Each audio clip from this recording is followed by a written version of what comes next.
Okay, so I was going back and forth, oopsies, between the wide angle, and I think I like the wide angle better. So we're gonna do that. So, as I get ready to go back to med school, I was just thinking about undergrad, y'all. And I had this video idea, like I want to talk about things that I wish I knew in undergrad. I do want to give you all a disclaimer because not everybody's journey is going to be the same. I think some notable things for me was I went to IB high school, so I came in with some high school credits, so I didn't have to take, certain classes like writing 101. Number two, I'm a first gen, so some people just have different resources when they have support and just people that have been through it before they could ask them. And then I went to a PWI, a public university. Sometimes if you go to a private institution, also HBCUs, like people have different college experience. And last but not least, I went to a Big Ten. So it's just disclaimers that I wanted to give y'all, just to let y'all know, like everybody's journey is not going to be the same. Some people do it in 4 years, 7 years, 5 years, whatever the case may be. And again, I started my undergrad, like I graduated in May 2020. So I was kind of like peak COVID. So when they shut our campus down, like we couldn't go up. So a lot of things influenced my undergrad journey. And I just wanted y'all to know, like I need y'all to know that not everybody's journey is gonna be the same. So 10 things that I wish I did or knew for undergrad. The first thing that I wish that I did, I wish that I lived on campus, at least for my first year. That's the point in time where you cultivate the most friendships. And the reason why I didn't live on campus was because of COVID. So as soon as I, got financially stable enough, I moved out, which is the second semester of my first year. But if I could go back, I would live on campus for at least 2 years. I understand why people require that. But living on campus, that's where, like, the more you're on campus, the more friendships you can make because you just have access. And then if you in a dining hall, you ain't got nobody to sit with, like, that's how you form your squad. So just living on campus and being on the dorms and just having access, like, I live 15 minutes away, but that's still 15 minutes. So if I was just like, okay, I'm in for the night, I'm not driving back to campus. But when you on campus, like, you're in the center of it all. You got access to the study rooms, you got access to the dining halls, you got access to the clubs and everything that's going on. So all things school, like if you live on campus or if you have the opportunity to live on campus, live on campus. That's where you cultivate the most friendships. Number two, the second thing that I wish that I did was do more research on my school of choice. I don't regret the decision that I made regarding my. I need a water break.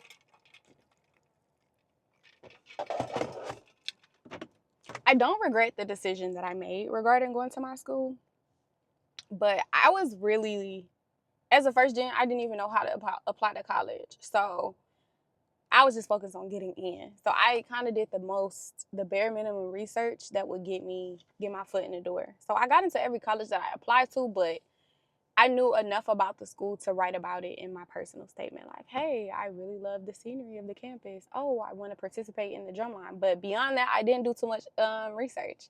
I knew how long you were required to live on campus, for example, like just looking at that. And I looked at my financial aid packages, but do more research. Like, say, oh, there's this faculty there and they're doing research on this topic. Or there was this program that I had heard about when I was in my sophomore year, and you couldn't apply past junior year.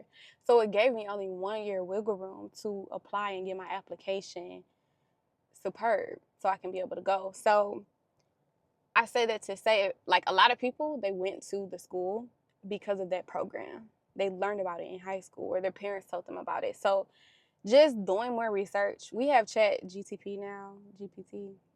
We have that now. So it shouldn't be hard to like ask ChatGPT and like let them know what you want to do, what your major is. Like the research that I did, I researched my major and then I researched the living requirements and just little things, but I didn't dive deep into like research and just undergrad programs, research programs, internships, and study abroads. Like if I would have immersed myself more about the campus, I would have had better direction and guidance internally.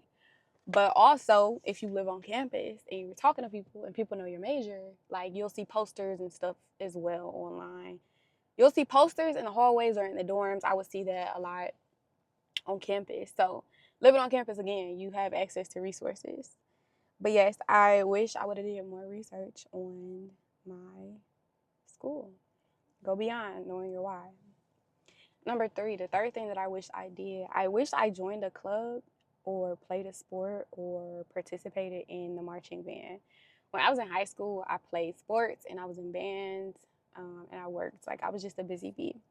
This is just another way to find community because there are so many. Like, our school has over 1,000 clubs, easy. When I matriculated into undergrad, like, it was peak COVID, so a lot of things were just canceled. Like, and sports were just up in the air.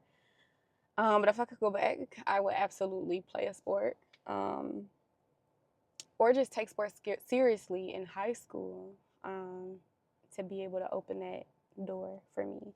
But I would definitely join a club, play a sport, or do band. Like, if you do this as a high schooler, or if you did this in high school, I definitely feel like you would enjoy it. And it's something to put on your resume as well.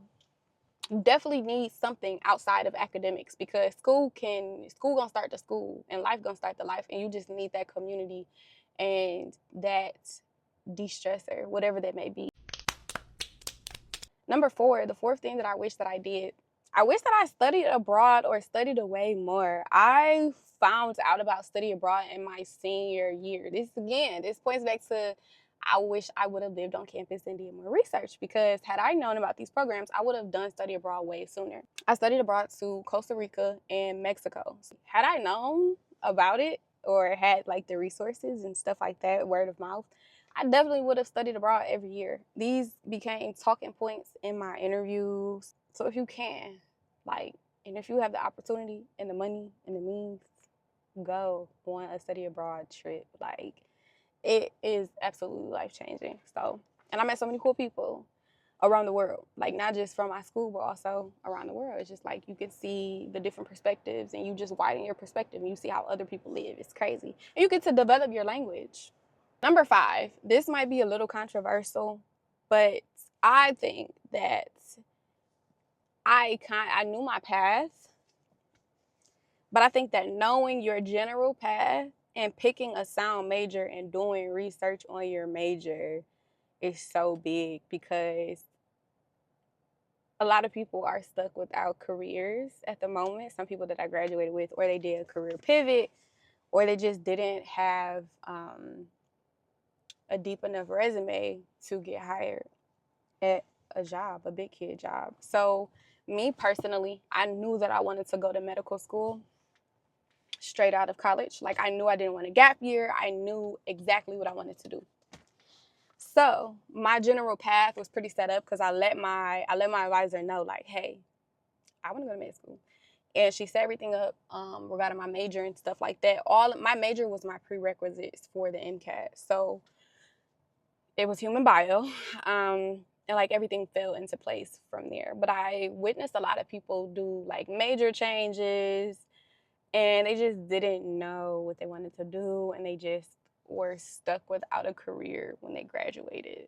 So just doing research and knowing what these jobs look like when you graduate and how much they pay, it saves you time and it also saves you money.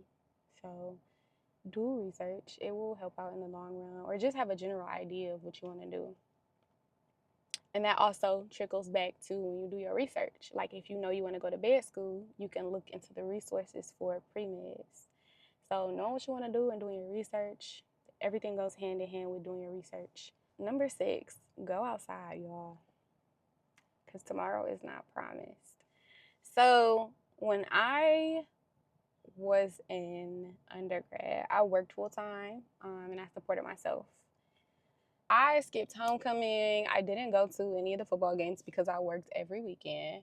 I didn't go to no basketball games. I didn't do a lot because I wasn't on campus, number 1, and I worked. I'm really not sad about, because but I was like, yeah, I went to MSU, but I didn't go to no games. Like, what's That's a rite of passage. So, and I have my notes. That's what I'm looking at.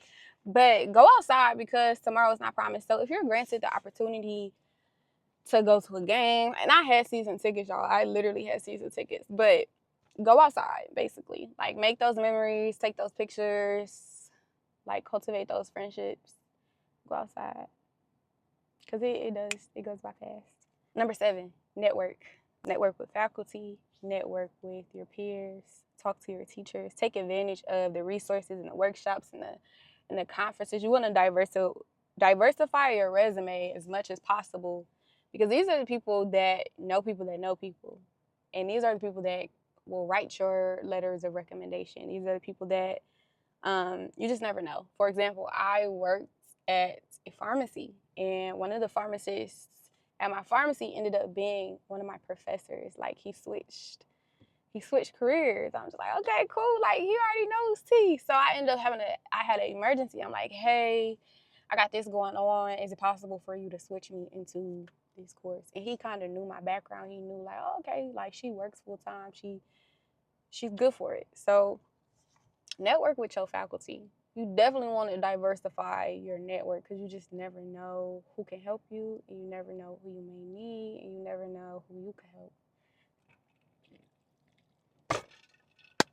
Number 8, put your best foot forward. Okay, like, you want to protect your GPA at all costs. Okay, so aim high. Like, even if you're in a course where you feel like you're not going to do well, or you're not confident. Let's say you're not confident in math. Aim for aim for a 4.0. Aim for 100% in the course.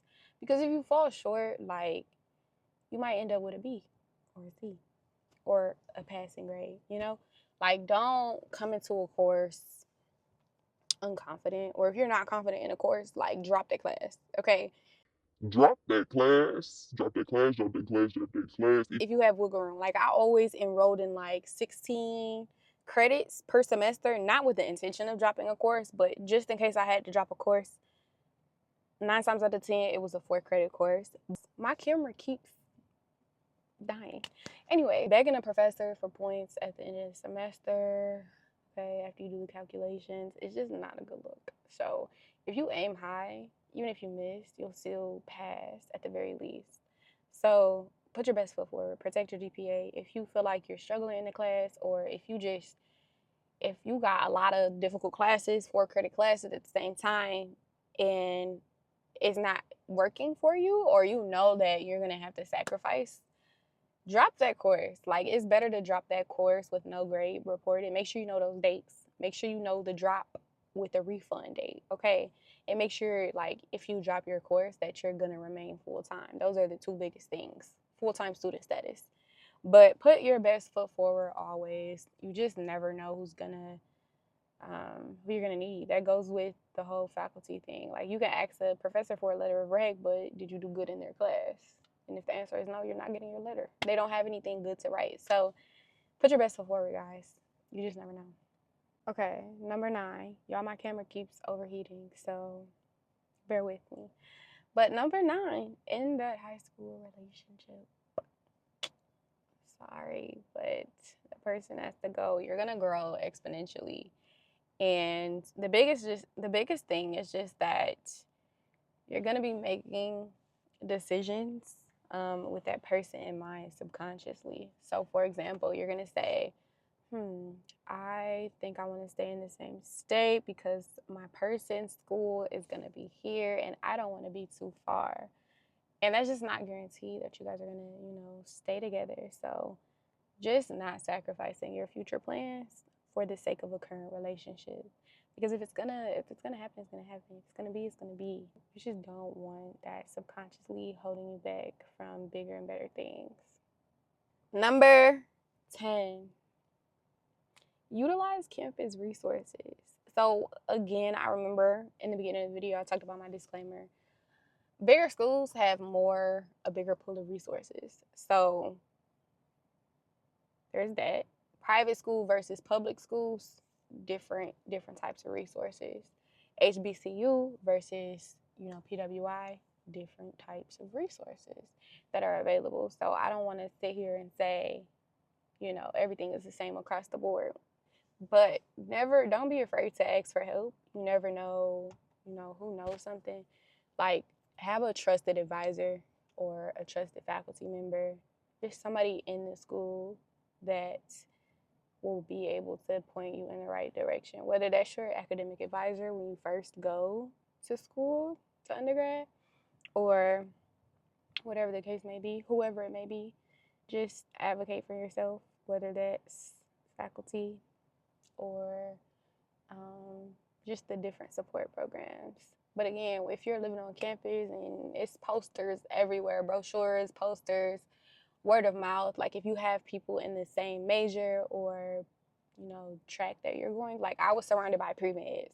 So I always had the scoop on the pre-med resources, like the MCAT waivers and just everything. Just being in these group chats and being in these spaces and putting yourself in these spaces where people have the similar goal, or if they look like you or have a similar background, those are the spaces where a lot of times you can find your resources and find your help. But with that being said, guys, I have a bonus one, okay? Number 11, take pictures. Take pictures, vlog, take videos, get you a Polaroid because time flies. Like, literally, time flies. So, those are 10 things with the bonus, 11. 10 things that I wish that I knew or did during undergrad.